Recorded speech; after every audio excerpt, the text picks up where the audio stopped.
everyone. This is Sheila Butler with Successful Women Talk, and I want to say thanks for joining me today for today's interview with Alicia Overby. Now, Alicia is the owner, designer, founder of Baby Elephant Ears.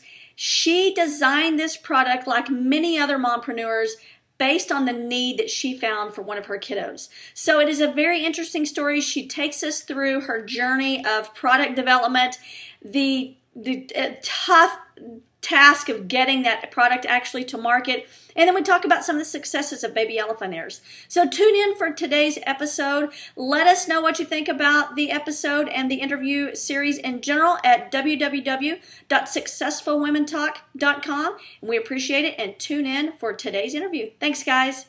Hi, everyone. This is Sheila Butler with Successful Women Talk, and I am most excited today. We are here with a very special guest, Alicia Overby. Now, Alicia is the wife of one, not of four, mom of four, and the creator and designer behind Baby Elephant Ears. So let's welcome Alicia. Hi. How are you?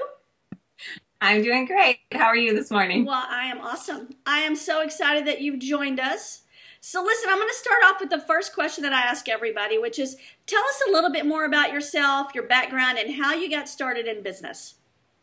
All right. Well, like you said, I'm Alicia Overby, owner of Baby Elephant Ears. But before Baby Elephant Ears, I had several other things go on in my life.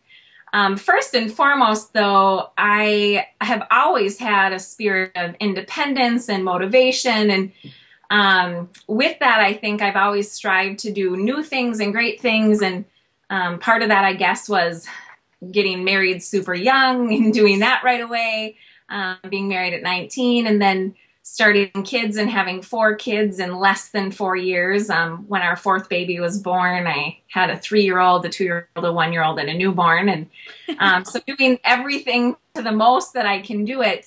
But I've also always had a real interest in finance and just a real entrepreneurial spirit. Both of my parents have both always had some kind of a hobby on the side of either working for themselves or having their own little business.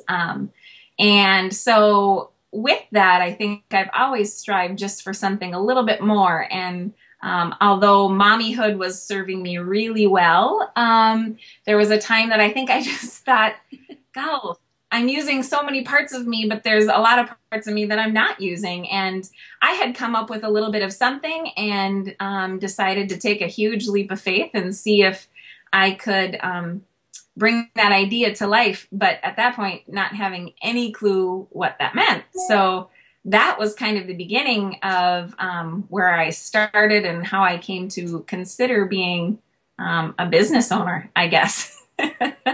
That's a great story. I think most interesting is that you have 4 kids, you have 4 small children.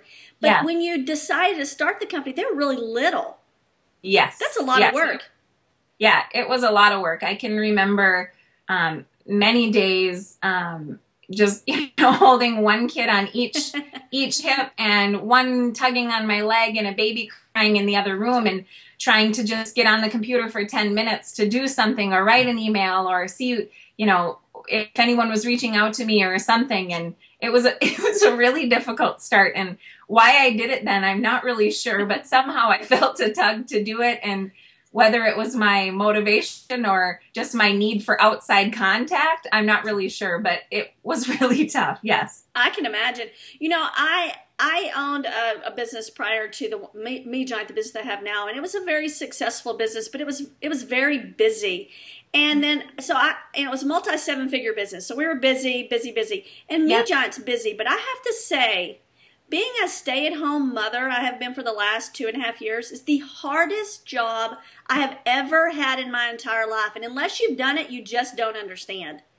No, you don't. And it encompasses so much more than just saying stay-at-home mom, because typically when you're a stay-at-home parent, you also take on a lot of the other roles that maybe you had split up before you became before you had a family with one working parent and one stay-at-home parent. You typically take on the responsibilities of some of the financial things, the house cleaning, the cooking, and all of those things, just to maybe take the burden off the other person and help them concentrate on their work. Then you concentrate on being in your home. And oh my goodness, it is way more than I ever expected it to be. I agree. I don't think I ever appreciated the importance of it and the work involved, because in our household we try not to do a lot of TV. Yeah. So if you don't do that, which is, if you do it, that's fine. If you don't, that's fine. We choose not to, but that means you have to entertain them. So Yes. you're doing something all the time. Yes, we don't do a lot of TV either. And in fact, we've done several experimental times with zero media, zero TV for the kids at all. And we're in one of those experimental times right now, which does make it even more difficult. In the summer, it's nice because I can just hopefully push them outside like the little ducklings that they are and say, go play. But man, it does make a difference, and it puts a little bit, even one more job on your plate. It is tough. And I like that you said, even just trying to answer, you spend 10 minutes and answer an email, because sometimes I feel the same way. It's like, I don't think if you're in it, you don't understand. But if you're trying to run a business, a true business from home, and you have your kids, just to get 10 minutes to answer an email is tough. Yes, it is. Well, and I think something important to note is we all have kind of, I think if you're a stay-at-home parent, a woman, a business owner, all at the same time, you kind of hold personas, I think. I mean, I've got my mom persona, and that, I've got a different level of patience with that. I've got a different level of responsibility. And then I've got, my sister, my wife, all of those jobs, that woman persona. So that's my caring and my concern and staying connected. But then I've got this business owner persona, and it's completely different. And so to jump from kind of these multiple personalities all the time is a job in itself. So sitting down to write an email isn't just as easy as saying, oh, I've got to quickly shoot off this email. Okay, I have to think about, what was the conversation I had with this person, and what am I writing about to them, and how do I need to word this? And yeah, it's not as simple as just, getting 10 minutes here and there. It's getting into the mindset and getting, making sure you're running your business in the way you want to, while there might be 4 kids screaming in the next room that I may have just, locked in the bathroom. I don't know. Yeah, and the amazing thing about that is that you're able to do it. And it's not like, some people go, oh, you're running a business. No, you're not running a hobby. There's a big difference between a hobby and a business. And I know your business, and I know your branding and the care that you take for that. So you're truly running a full-time business and a full-time home. So it's tough. Yeah, Baby Elephant Ears has definitely become a massive full-time operation. And in the beginning, I think I thought of it as kind of a hobby, but it has developed into its own thing. And I'm glad to go along for that ride. It may not have been what I expected, but it was certainly what I had dreamed and hoped. But again, it's kind of like motherhood in that when it starts, you think you know what to expect, and you have no idea what that might mean. And so, although I'm very happy and proud of the success that the business has gotten, you're right, it has come into its own thing, and I have to present that, and I have to be that, and I have to be able to represent Baby Elephant Ears in the way that I want it to be represented. And that's not a hobby. It's the complete package. It's the branding, and it's making sure that my customers are cared for. And that the retailers who carry our products are cared for. And that's a full-time business in and of itself. Absolutely. So let's take a minute and jump back and talk about Baby Elephant Ears. And I know it was the idea was sparked around your son, Finn. So let's talk about how you developed the product, what the product is, and we'll kind of go from there. Sure. Yeah, it was something I came up with because of a need, which so many business owners, in particular mompreneurs as we call them, do. There's a need, we fix it. My son needed something.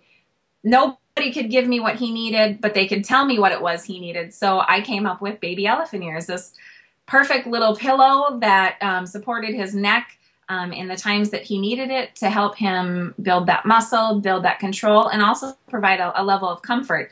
But I also didn't want to just do something that was only useful just because I had, at that time, only 3 little kids, but eventually 4 little kids. Didn't mean that I couldn't have something that was cute or stylish or looked expensive per se. So I wanted to do something fun and stylish, and that's how Baby Elephant Ears came to be. However, I didn't launch the business until after I'd had my fourth baby. So it was 2.5 years after I actually came up with the idea that I launched the business, by so much prompting by friends and family. And like I had said earlier, just that desire to do something a little bit more, it just hit me like, maybe I should do something with this fantastic idea and help so many other people. And that, it's come into that. It helps so many other people who have the same issue. And yeah, that's kind of how it came out at that time. So how did you get over, I know you said you had a lot of prompting from friends and family, but most of us have that fear. I have what I think is a great idea, but how do you take that to the next level? How do you, you're a busy mom, you're a wife, you're running your family, and now you have this idea. So not only the time commitment, but financially, how did you get yourself past that fear? Yeah.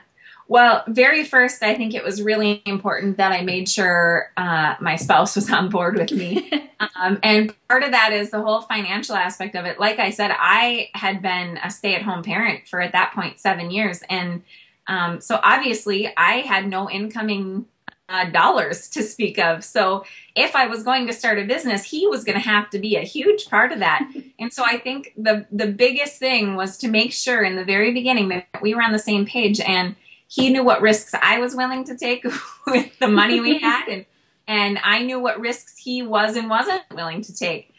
So once we cleared that little hurdle, which thankfully for us wasn't a hurdle at all, I mean, we were on the same page, then it was just a matter of figuring out how to do this thing they call launching a product. And neither of us had any knowledge of what that might be.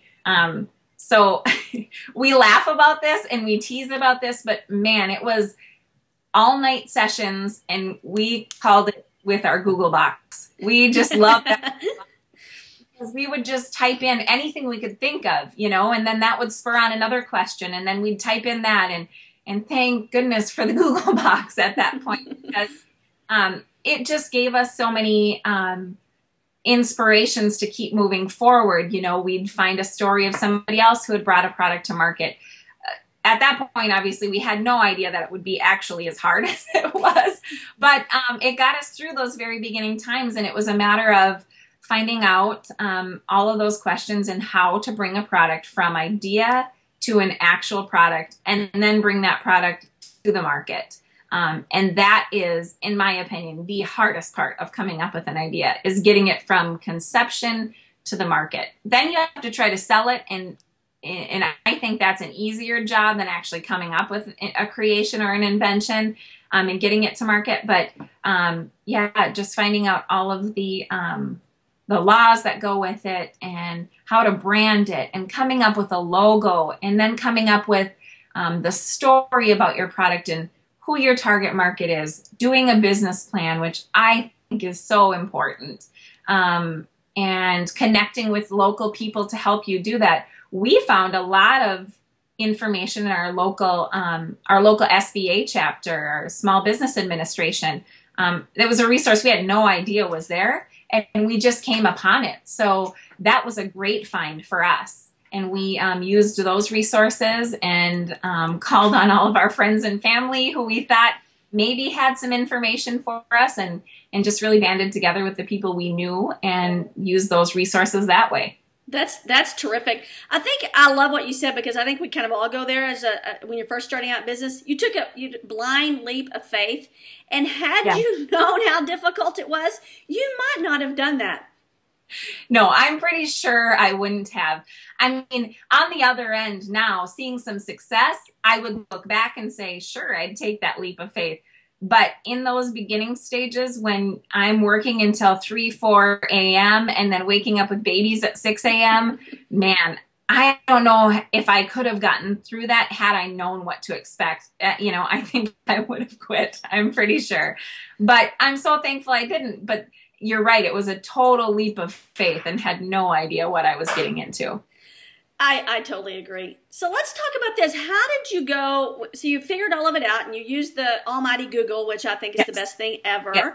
And so how did you decide on product development? And how did you do that here in the States, or did you go overseas? And how did that whole process work? Yeah, that was a really difficult process, in fact. And in the beginnings, I was the manufacturer, so to speak. So, I had set up my own little shop in my basement, and this was where the business started, kind of as a hobby, and grew into its own. But as the manufacturer, I was the product development. So that was domestic. And I continued to develop the product and test it on friends and family and figure that out. But then, after we found immediate success, after our first showing, after we had launched the business, we immediately realized, okay, we have to find a manufacturer. I can't do this. I'm one person. I can't keep up with this. What do we do? And again, it was just a matter of using those connections. I think it's so important in business to have connections, because you never know what's going to come from that person. I found my manufacturer, who is stateside. So they manufacture here in the United States, just through a chance meeting, through our SBA. My SBA consultant had introduced me to a distributor who wasn't interested in distributing my products. He said, I heard you're looking for a manufacturer. I might know somebody who will help. So he in turn introduced me, and they, had the full research and development program. They had a full professional organization that they were running, and have helped me so much along the way with different ideas and, product development, like we talked about as well. And so it's a matter of just finding that right fit for you. And networking, and I think you've continued to say that networking is, I think, one of the keys to being successful in business. Yes. Yeah, it's hard because it takes a lot of energy to network. And yes. When you're doing, full-time mommyhood and full-time businesswoman, mompreneur, entrepreneur, whatever, going to an event and networking can feel like a burden sometimes. But you never know. You never know who you're going to meet or how that connection is going to come to be. And it may serve you really well in the future. So you can't downplay that. You're right. Sure. Let me ask you this. Getting into the children's market's a little bit, there's the entries to barrier are a little bit higher because of the CPSIA guidelines. So how did you go about that, product testing, safety, etc.? Well, and that was totally, totally overwhelming for us in the beginning. We launched in January of 2009. And if you have any kind of recollection, that is when the CPSIA went nuts. When all of these new guidelines came out, but they weren't clear enough to tell us what to do or what not to do. It was talking about even the smallest of manufacturers having to send samples to get tested. And at that point, we had literally just launched our business. So it freaked us out. I'm not going to lie to you about that. But as things went forward, we realized that there were resources to help us through that, and people to help us read these instructions and understand them, because they're not in layperson's terms. They're difficult for a normal person to read and understand. And when we were able to break them down, we were able to see that the guidelines, we could meet them. We could come up with whatever they needed in a reasonable way. And I think that the guidelines are continuing to take into consideration the smaller manufacturers and how this might apply to them. So don't get scared, I think, is the key to those things, but instead just trying to understand. And it certainly gave us some halt and some concern, but we've just made sure to follow what we know we have to follow, and finding help with that with our legal counsel, reading through and telling us what to do, and just making sure we're following the rules we know we have to. So And a lot of that's just making sure you have those processes, I think, because I think they want to make sure that, I mean, let's say that you do something wrong. We don't want to do anything wrong, but I think if you have a process in place and showing that all the steps that you're trying to put into place and do, I think that's the biggest thing. And not letting the fear of, oh gosh, I've got to do all this compliance, keep you from launching something. Absolutely. And you touched on, I think, the key word, and that is the processes. When we have talked to counsel, they have always said, if you can show that you have taken consideration for the process, then there shouldn't be any fear, because you've considered what they say you should do and you've done your part. And especially if you're a newer manufacturer, a small business owner, if you can show that you've taken consideration for the process, then we should be safe. And you're right, it should not scare you, because man, if I could make it through that, I think anybody can. You made it through. You're like holding the guidelines with 4 kids holding onto your legs with your t-shirt with baby elephants on it. I can picture it now. Yep, exactly. So, on the phone with a legal counsel of some kind. Exactly. And your laptop over here. Yes, Googling, of course. And Googling, of course. So let me ask you this. What made you decide to do wholesale versus retail? Well, we do both, but the bulk of our business comes from wholesale. And part of that was strictly in wanting to make ourselves a brand that customers could recognize, consumers could recognize.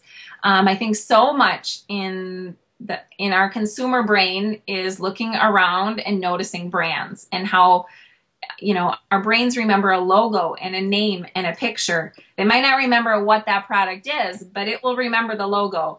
And so we wanted to become a logo that people recognized, a brand that people recognized. And part of that was getting ourselves out there as quickly as possible. The other reason we went that route was along the same lines, is that we knew we had a fantastic product, a product that wasn't out there, and we knew we had to get our market share before someone else swooped in, because inevitably it's going to happen when you have a good product. And personally, I like to try to think of it as flattery.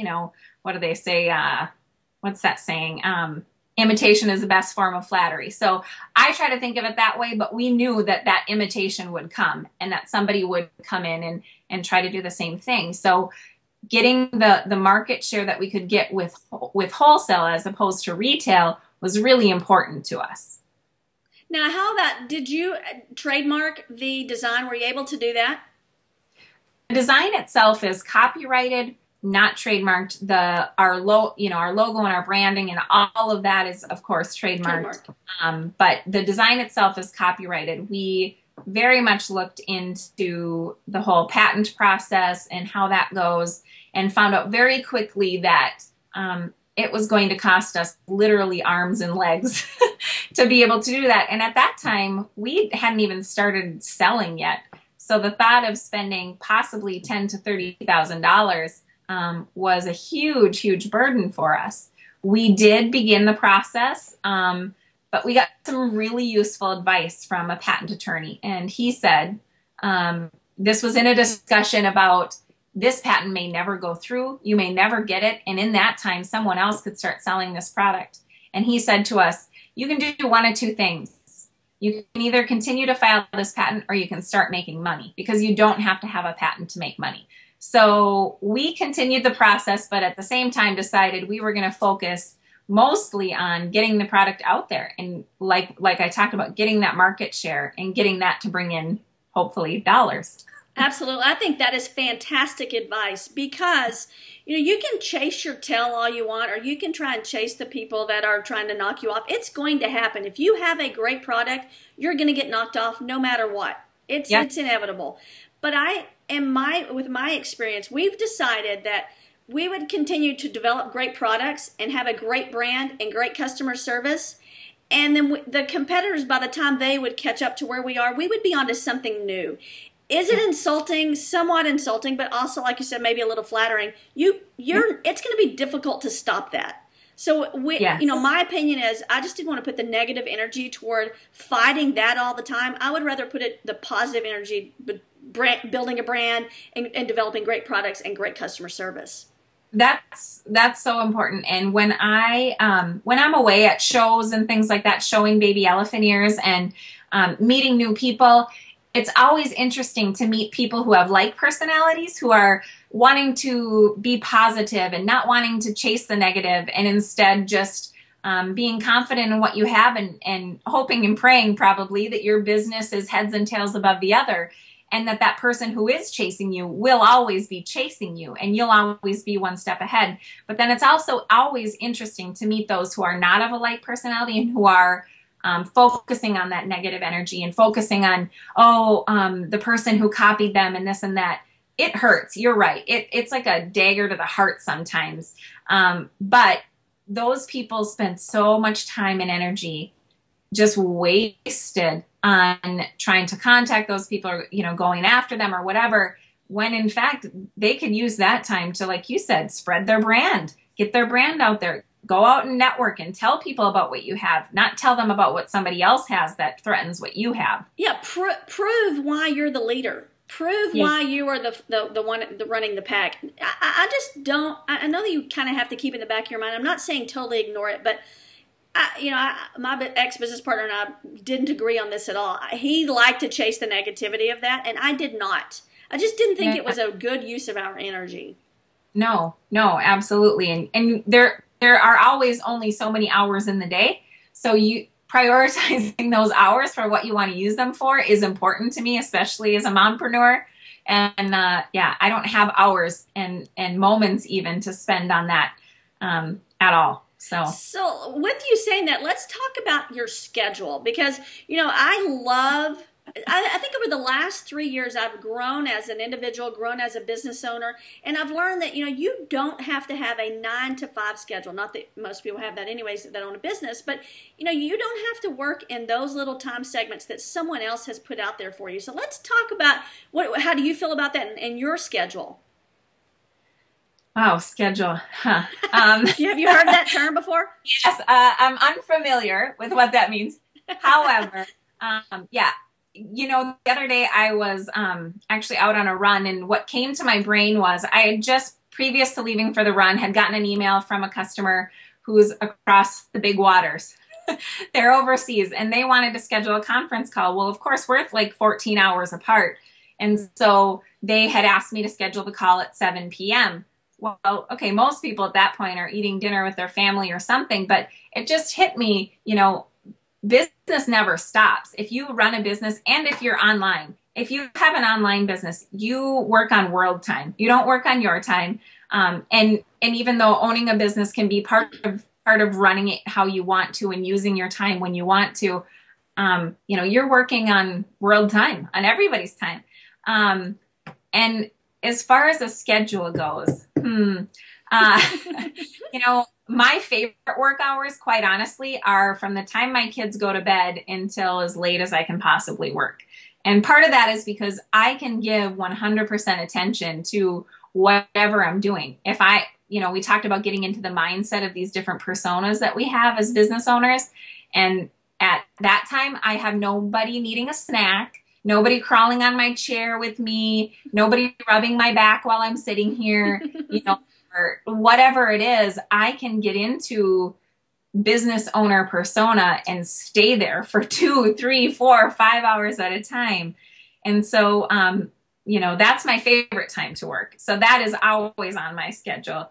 But part of the other great thing about being a business owner is, for example, in the morning, getting up with my kids and being able to feed them breakfast and, maybe come into the office for a little bit and answer an email or two while they're eating, but then head back out and chat with them and spend that time with them. It's great to have that flexibility. I love that. I love that the new women today are working on their own terms. And you are a terrific example of someone that's never owned a business. Luckily, I think you had parents that kind of pushed you in the entrepreneurial way, which is awesome. But, you're doing it. You're running a very successful business. You're running a very successful family. And you have great support from your husband. So I think it's amazing. You can do it. Yes, it's not going to maybe be on the hours specifically that you want, but you can get it done. You're still being able to be a mommy during the day, and you're Yep. a business owner getting everything done and building that brand without, well, not without difficulty, but you're doing it. Yeah. Well, I mean, there are enough hours to do it. It's just a matter of prioritizing how you want that. And I like how you talk about just running it on our own terms. It's all about prioritizing that time. And sure, there are some days when I would much rather be at the beach with my kids, but that day I might need to work. But I know that in a couple of days, that's going to mean I can spend the day at the beach with my kids for maybe 2 days in a row if I want to, or what, however I decide to schedule it. But it is on my own terms. It may not be always, perfect, but it works. It works. And, I know we can't have it all the time, but a lot of the time I think I do. I think I really do have it all. I can do everything that I want to do in a day. That's terrific. So let me ask you this. What role does social media play in your business? It's a role that's increasing, I think, almost daily at this point. And it's something that honestly I'm not super familiar with. I have kind of, in the same way that I started a business, I am starting to jump into social media. And that began about 6 months ago when we had the Facebook, the Twitter, the LinkedIn, everything like that, but it wasn't being utilized. And so about 6 months ago, we decided that we needed to probably amp that up a little bit and actually put some time and energy into how that adds to our business and our quality of business. And it's actually made a pretty big difference, I would say, partly in just connecting with other businesses through social media. Facebook, in my opinion, is the best example of that, in that, by liking another business's page, all of a sudden you have all of those fans being able to access you simply by saying hi to another business owner, or how are you do it. And I think it plays a huge role. I think it's increasingly more and more important every day to continue on with that and keep up with that. I find it sometimes a little bit difficult to gauge your business based on likes or fans or followers and things like that. But at the same point, I know being ever present in people's minds and brains is important, and social media does exactly that. I agree. I think it's really tough. I think some people go, oh, you can measure the ROI of social media. I think it's more than that. I don't think it matters, like you said, how many fans I have or how many Twitter followers I have. If you had 100 really loyal raving fans, that would be better than 2,000 fans that couldn't care less if you're there or not. So it's all, I think it's really important, and I'm glad you brought that up. It's about engaging and just getting out there and letting people see your brand and commenting on, some people are like, oh, I'm afraid to like another company, a competitor. I don't think we should feel that way at all. I think it should make us feel better, and we can learn so much from other business owners.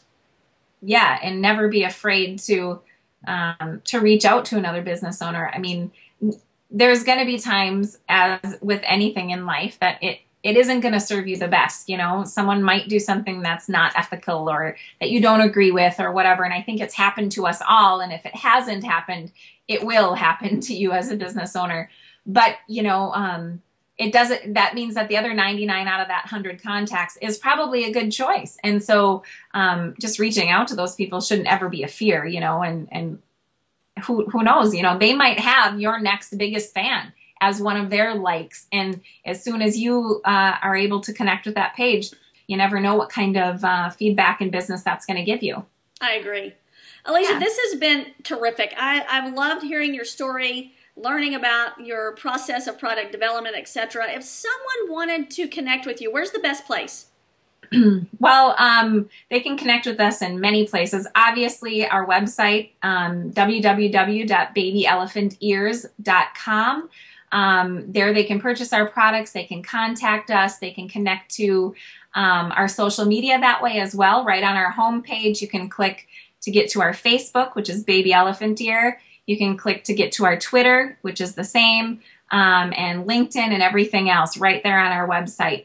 So again, just heading to www.babyelephantears.com. Awesome. And we will link all of that up in the show notes. I appreciate your time, and thank you so much for joining me today. Thanks, Sheila. I appreciate it. Take care. Bye-bye. Bye-bye. Okay, that's our show, and thanks again for tuning in. Hey, I have a huge favor.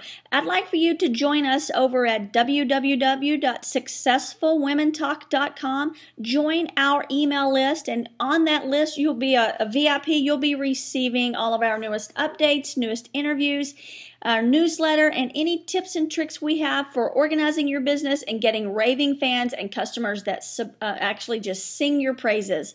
So again, thanks again for tuning in. Check us out next week for another episode of SuccessfulWomenTalk.com. Thanks, guys.